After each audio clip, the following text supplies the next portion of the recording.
Selamat datang di channel saya Serangga Gatal. Jangan lupa di subrek, like and share. Mimin doakan semoga kita sehat semua. Oke, kita mulai. Penjara yang gelap dan lembab. Xiao Tiankui memandang Zijin yang datang dengan tergesa-gesa, dan berkata dengan tidak percaya, "Gadis, mengapa kamu di sini?" "Kakek, aku di sini untuk menjemputmu." Viola berkata dengan penuh semangat. Ketika dia melihat penampilan Xiao Tiankui yang kurus dan kurus, dia tidak bisa menahan perasaan tertekan untuk sementara waktu, dan buru-buru melangkah maju dan membantu Xiao Tiankui berdiri. "Pilih aku." Xiao Tiankui tercengang, apakah Xiao Zonying begitu baik? Zijin menarik napas dalam-dalam dan berkata sambil tersenyum, "Kakek, Xiao Zonying sudah mati." "Apa?" Xiao Tiankui membuka matanya, "Gadis, apa yang terjadi?" "Kakek, ayo pergi dari sini dulu." Berbicara, Zijin telah keluar dari penjara bersama Xiao Tiankui. Tidak lama kemudian, Xiao Hengqiu yang dipenjara dan anggota klan Xiao lainnya dibebaskan dari penjara dan melihat cahaya hari lagi. Saat Anda tiba di Menara Yinfeng, Xiao Tiankui, Xiao Hengqiu, dan yang lainnya melihat bahwa semua pemimpin klan besar yang awalnya mengikuti tetua agung Xiao Zonying semuanya berlutut di tanah. Di depan meja, seorang pria muda berjubah duduk di sana, minum teh dan menghadap pemandangan danau di kejauhan, dengan sikap santai. Pei Yundu berdiri di satu sisi, tersenyum dan membantunya menuangkan teh. Melihat adegan ini, Xiao Hengqiu tidak bisa menahan diri untuk tidak terkejut, dan bertanya dengan ragu, "Zijin, siapa ini?" Bukan hanya dia, anggota keluarga Xiao yang baru saja keluar dari masalah juga penuh dengan wajah tercengang. Adegan ini benar-benar aneh. Tanpa menunggu Zijin membuka mulutnya, dia melihat bahwa Xiao Tiankui tiba-tiba sadar, jadi dia melangkah maju dengan penuh semangat, mengepalkan tinjunya dan membungkuk, "Xiao telah melihat Tuan Su." Dia sepenuhnya mengerti bahwa kematian Xiao Zonying dan orang yang jatuh ke tanah semuanya ditulis oleh Sui. Penatua Xiao. Sui menarik kembali pandangannya, berdiri, dan berkata dengan sedikit emosi, "Saya tidak pernah berpikir bahwa Anda tidak akan ragu untuk berdiri di ibu kota Gio karena urusan saya. Kebalikan dari Su keluarga." Xiao Tiankui menunjukkan sedikit rasa malu dan tersenyum pahit, "Tapi pada akhirnya, aku masih tidak bisa membantu Tuan Su." "Tuan Su." Pada saat ini, Xiao Hengqiu juga bereaksi tiba-tiba dan kehilangan suaranya, "Zijin, apakah ini yang menyelamatkan hidup kakekmu dan membantu Tuan Su Yisu yang memperbaiki metode rahasia leluhur, Jin Lan Jue, di keluarga Xiao kita?" Viola ungu tersenyum dan mengangguk, "Tepat." Begitu kata-kata ini keluar, semua tokoh besar dalam keluarga Xiao yang baru saja melarikan diri dari kesulitan semua bereaksi, dan mereka semua menunjukkan keterkejutan dan keterkejutan. Jadi anak muda berjubah ini adalah Sui. Pada hari ini, Sui memasuki kota Baizu dan membalikkan keadaan pada masalah internal keluarga Xiao di Lanling. Pada hari itu, 30 mil jauhnya dari kota Baizu, ada sebuah kamp militer yang besar dan luas.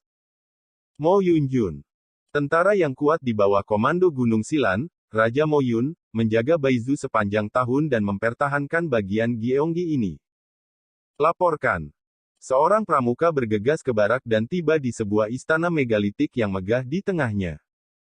"Tuan Qi, ada berita dari kota Baizu bahwa Sui memasuki klan Xiao di Lanling setengah jam yang lalu." Di aula, pembakar dupa digulung, dan karpet merah di aspal. Raja Mo Yun Silanshan sedang berbicara dengan seorang pemuda berjubah angin dan api. Mendengar ini, mata Silanshan berbinar dan berkata, "Sui muncul. Bagus. Ini." Si pengintai bergegas pergi. Silanshan memandang pemuda di Feng Huo Daopao dan tersenyum, "Tuan muda, seperti yang diharapkan, Sui telah tiba di kota Baizu." Pemuda bernama Yu Gongzi tersenyum dan berkata, "Saat ini, meskipun tidak mungkin untuk menentukan apakah Lu Dongliu dan yang lainnya dari Sekte Pedang Qianlong dibunuh oleh ini. Dia dibunuh oleh putranya, tetapi tidak ada keraguan bahwa putra Sui ini memiliki kemampuan untuk membunuh Sekte Bela Diri Bawaan, jadi jangan gegabah." Dia terlihat tampan, dengan mata sipit, bibir sedikit terangkat, dan temperamen yang malas dan santai. Tetapi bahkan di hadapan pria muda seperti itu, Alis Silanshan sedikit menunjukkan rasa hormat, dan dia menangkupkan tangannya dan berkata, bisakah kamu mengalahkan Su kali ini? Putra ini Yi, kita harus bergantung pada Tuan Muda Anda. Tuan Muda tersenyum dan menggelengkan kepalanya, saya hanya seorang tugas, dan pembunuhan Su Yi hanya dapat dilakukan oleh paman saya. Setelah jeda, dia menertawakan dirinya sendiri, saya harus mengatakan, berita dari Paviliun Sifang terlalu menakutkan. Tidak mungkin kita bisa memenangkan Su Yi. Silanshan buru-buru berkata, Tuan Muda Anda terlalu rendah hati, di minggu besar ini, mungkin tidak banyak orang yang tahu tentang pamor gongzi Anda, tetapi di Dakin, siapa yang tidak saya ketahui, Tuan Muda Anda adalah murid sejati paling bergengsi dari generasi muda Suanyue Guan. Dia tampak penuh kekaguman, dan berkata dengan kekaguman, terlebih lagi, putranya juga terdaftar sebagai salah satu dari pertunjukan 8 kin besar, dan dianggap sebagai benih budidaya alami. Sejauh yang Si tahu, jika kamu tidak mencari jalan Yuan Dao yang lebih kuat, sejak 3 tahun lalu, kamu akan memiliki kesempatan untuk menjadi peri tanah. Dibandingkan denganmu, dia Su Yi. Dia hanya bajingan pemberontak. Kata-kata ini membuat mata Yu Gongzi berkedip dengan sedikit kepuasan. Dia menghela nafas, tuanku, kamu tidak bisa membunuhku, kalau begitu Su Yi. Tapi itu tidak seburuk yang kamu katakan. Silanshan berkata dengan serius, memang benar Su Yi sangat baik, tetapi dia adalah orang yang sekarat, bagaimana dia bisa memenuhi syarat untuk dibandingkan dengan putranya. Tuan Muda Yu tersenyum dan berkata ringan, oke, jangan beri aku sup ekstasi lagi, aku, Yu Xinglin, punya beberapa pon dan beberapa tael, dan aku tahu yang terbaik. Setelah jeda, dia berkata dengan santai, adapun Su Yi, jika dia tidak cukup kuat, mengapa bibiku mengundangku dan pamanku untuk datang ke minggu besar ini secara langsung menderita? Implikasinya adalah jika Su Yi tidak cukup kuat, dia tidak memenuhi syarat untuk membiarkan dia dan pamannya mengambil tindakan secara langsung. Silanshan tersenyum. Dia tahu betul bahwa bibi Tuan Muda Yu adalah Yu Qingzi, istri keempat Su Hongli, kepala keluarga Su di Jade Capital City. Gagasan untuk berurusan dengan Su Yi di Baizu kali ini juga datang dari wanita keempat, Yu Qingzi. Tuanku, karena Su Yi telah menunjukkan tanda-tanda, aku akan pergi menemui pamanku dulu. Adapun kapan harus mengambil tindakan, itu tergantung pada apa maksud tuanku. Yu Xinglin berdiri. Silanshan dengan cepat bangkit dan menyuruh mereka pergi. Sudut kamp militer, di depan istana yang sederhana dan bersih. Yu Xinglin meluruskan pakaiannya, menundukkan kepalanya sedikit, dan berkata, Tuan, murid Yu Xinglin memiliki sesuatu untuk ditemui. Di aula, sebuah suara lembut keluar, kamu nak, sudah berapa kali aku katakan, ketika kamu melakukan perjalanan menuruni gunung, jangan terlalu belak-belakan, cepat masuk. Iya. Yu Xinglin berjalan ke aula. Di aula, seorang pendeta Tao setengah baya, mengenakan jubah Tao biru laut, dengan kepala disanggul, dan janggut willow yang mengalir, duduk bersila. Di depannya ada pedang bermotif pinus. Pedang itu panjangnya hanya 2 kaki dan lebarnya berdarah. Pola awan, penuh makna kuno. Ketika Yu Xinglin masuk, pendeta Tao setengah baya memegang sepotong batu giok spiritual sumsum darah berkualitas tinggi, sedikit demi sedikit memoles pedang biji pinus di depannya. Ini adalah, memberi makan pedang, teknik mengangkat pedang yang unik. Spiritualitas, pedang Gui Yuan, paman semakin menakjubkan. Yu Xinglin tersenyum dan memuji. Cara mengangkat pedang tidak hanya membutuhkan penggunaan benda-benda luar untuk memelihara kualitasnya, tetapi juga generasi kultivator saya yang menggunakan seluruh tubuh roh untuk memelihara semangat mereka. Pedang ada di dalam hati, seperti jari-jari tangan. Pendeta Tao paruh baya itu tersenyum sedikit, mengayunkan telapak tangan dan jarinya, dan dengan suara berdentang, pedang bermotif pinus itu berubah menjadi aura dan jatuh ke dalam saku pedang di belakangnya. Katakan padaku, kenapa kamu ada di sini? Pendeta Tao setengah baya itu bertanya. Yu Xinglin menangkupkan tangannya dan berkata, baru saja, Raja Moyun Silanshan mendapat kabar bahwa Su Yi telah muncul di kota Baizu. Pendeta Tao setengah baya itu mengangguk dan berkata, saya sangat ingin bertemu dengan putra ini. Yu Xinglin tersenyum dan berkata, jika Sui bisa masuk ke mata paman guru, bahkan kematian sudah cukup untuk tersenyum pada Jiu Kuan. Pendeta Tao setengah baya menggelengkan kepalanya dan berkata, aku tidak ingin membunuhnya, melainkan ingin tahu tentang beberapa hal tentang dia. Mungkinkah Sishu melihat sesuatu? Yu Xinglin sangat bijaksana. Saya takut jiwa malang biksu yang mengambil rumah itu telah dilahap. Adapun apakah itu seperti yang saya harapkan, ketika saya melihatnya, saya akan melihatnya dengan cermin jiwa. Setelah jeda, matanya sedikit terbakar, dan dia berkata, jika dia benar-benar diambil, jika dia ditangkap, dia mungkin bisa mendapatkannya dari tubuhnya. Jiwa ilahi milik seorang kultivator hebat dari jalan spiritual dunia lain. Dengan cara Suanyue Guan kami dapat memaksa diri kami untuk menemukan beberapa metode pewarisan yang luar biasa indah. Yu Xinglin juga sangat tersentuh, dan berkata, jika ini masalahnya, ada baiknya kita datang ke minggu besar ini secara langsung. Tao setengah baya berkata, sebenarnya, selain memenggal kepala Sui kali ini, ada masalah lain yang juga sangat penting untuk datang ke Dazhou kali ini. Yu Xinglin terkejut, ada apa? Belum lama ini, sekelompok biksu Buddha dari kuil Sanglin datang ke wilayah Dazhou ini dan memasuki Baocha Yaoshan, diduga mencari keberuntungan besar.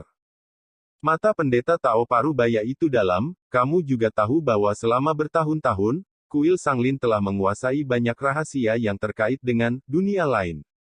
Plotnya mungkin juga terkait dengan kesempatan dari dunia lain. Yu Xinglin terkejut, tiba-tiba teringat sesuatu, dan berkata, berita sebelumnya dari Paviliun Sifang mengatakan bahwa Sui telah memasuki Baocha Yaoshan sehari sebelum kemarin. Tapi sepertinya, temui para praktisi Buddhis di kuil Sanglin. Tao setengah baya itu berkata, inilah yang membuatku bingung. Ketika aku melihat Sui kali ini, aku akan tahu jika aku bertanya. Omong-omong, dia memandang Yu Xinglin dan berkata sambil tersenyum, ketika saya menangkap Sui ini, saya akan mengampuni dia untuk sementara waktu, dan menyerahkannya kepada Anda untuk mengasah pisau.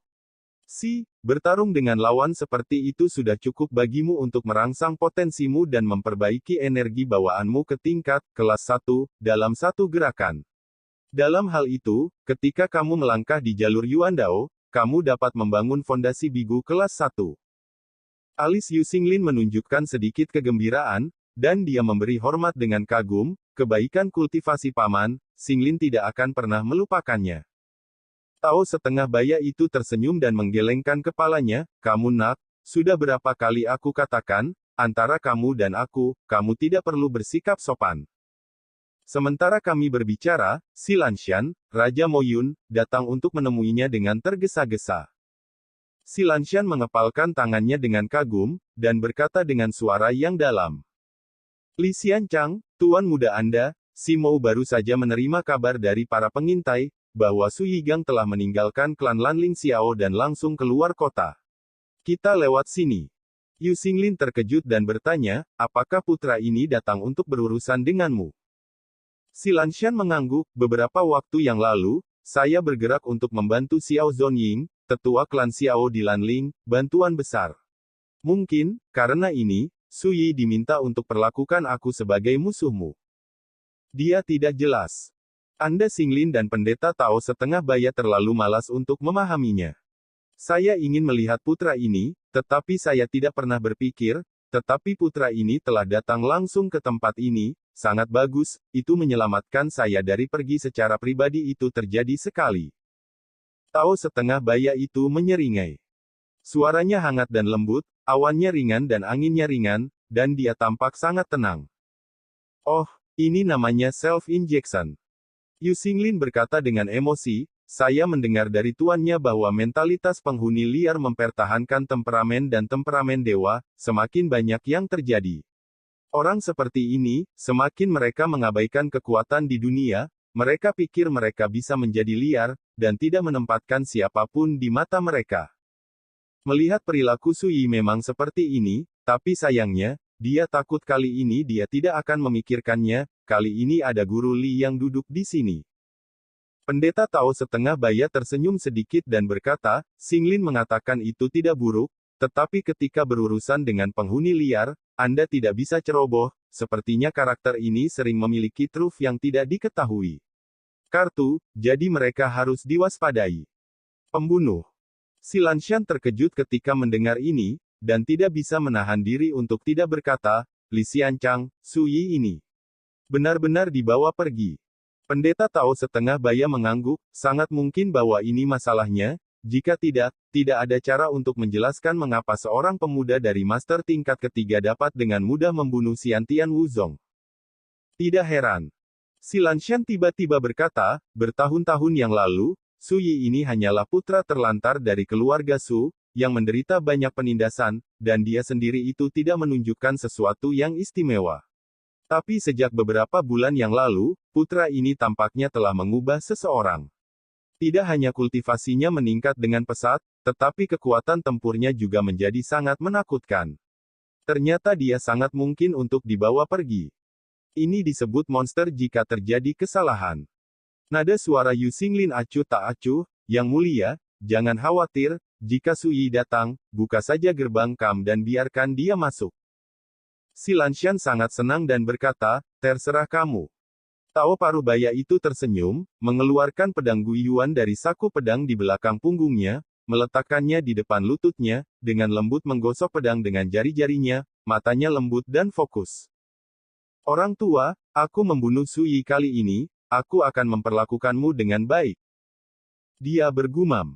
Huan Su, 10 mil di depan adalah punggungan Fuyun. Gunung Raja Moyun Silan dan pasukannya ditempatkan di sisi punggungan Fuyun. Xiao Tiankui menunjuk ke kejauhan dan berkata.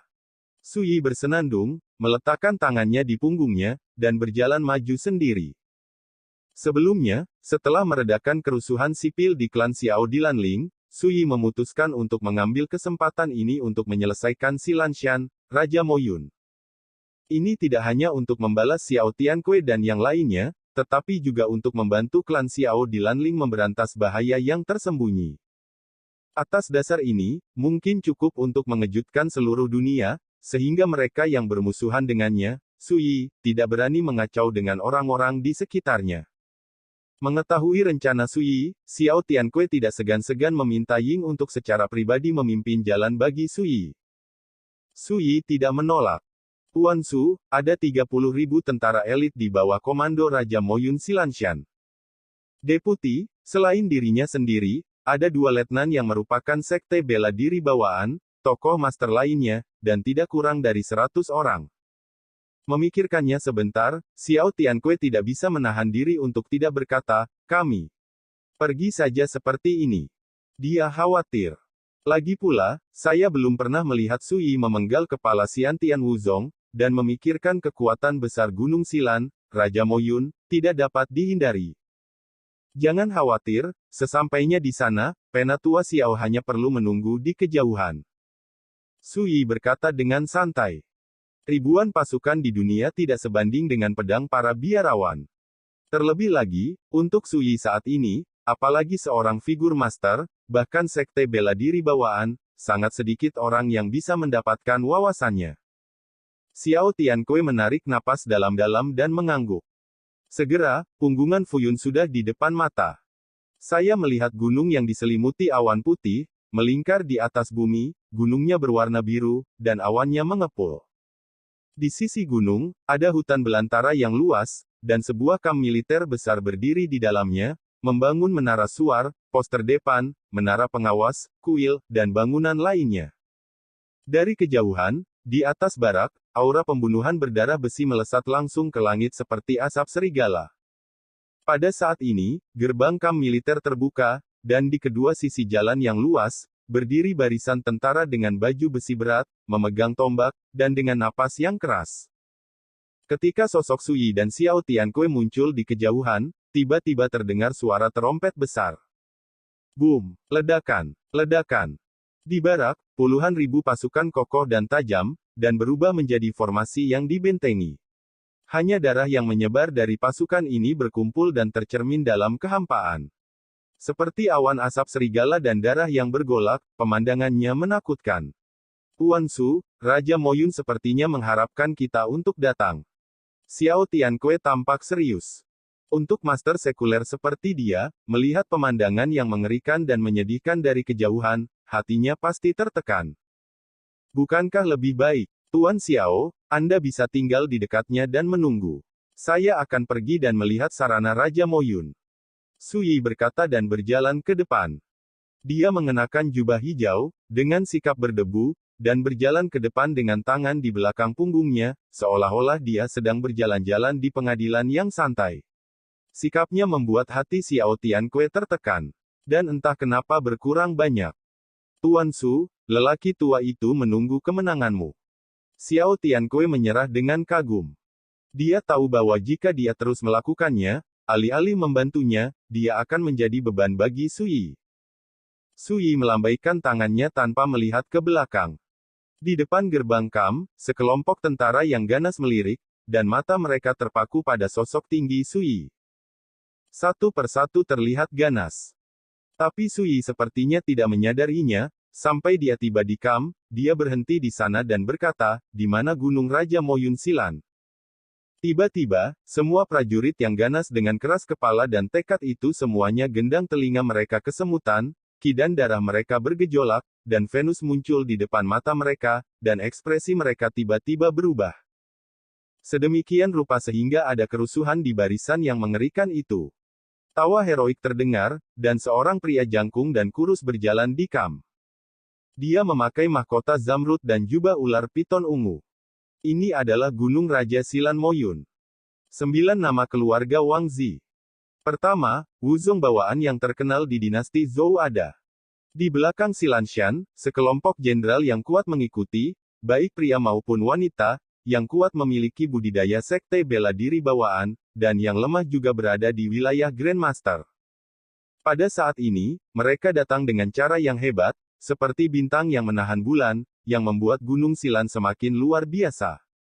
Sampai dia tiba di gerbang Kam, Silanshan membeku, matanya seperti listrik dingin, menatap Su Yi dari kejauhan, menatapnya sebentar, lalu tersenyum. 3 tuan muda ada di sini, dan si benar-benar terkejut dan senang, tetapi saya tidak tahu mengapa tuan muda ketiga ada di sini. Dia bermartabat, arogan, dan sangat agresif. Su Yi melirik Silanshan, dan berkata dengan ringan, Su di sini hanya untuk melakukan satu hal, angkat kepalamu, untuk menghalangi generasi muda di dunia. Silanshan tidak bisa menahan tawa ke langit, suaranya seperti guntur yang menggelegar, tuan muda ketiga cepat berbicara, dan si tidak tertutup, ingin mengambil kepala si. Ya, si. Tanya saja, apakah tuan muda ketiga berani datang ke kamp tentara saya untuk bertarung? Di dunia ini, tidak ada tempat di mana aku, Su, dan yang lainnya tidak berani pergi. Su Yi berkata ringan. Silanshan melambaikan tangannya dan berteriak, drummer, tolong tuan muda ketiga. Boom, ledakan. Di menara kam militer, genderang perang besar dipukul, dan suaranya seperti guntur yang menggelegar dalam 9 hari, bergema di langit dan bumi. Puluhan ribu pasukan yang menjaga barak juga bergerak seperti air pasang, baju besinya tebal, dan cahaya dingin bersinar, memberi jalan ke kedalaman barak. Silanshan membuat permintaan, dengan mengatakan, tolong. Di bawah tatapan semua orang, Su Yi tidak ragu-ragu. Sikap tenang membuat pupil Silanshan menyempit, menyadari bahwa hanya mengandalkan kekuatan tentara, dia sama sekali tidak bisa menghalangi karakter tirani seperti Su Yi. Dia tidak mencoba lagi, dan memimpin dalam memimpin. Tuan Su, hati-hati. Menonton adegan ini dari kejauhan, Xiao Tiankui mau tidak mau mengepalkan tangannya.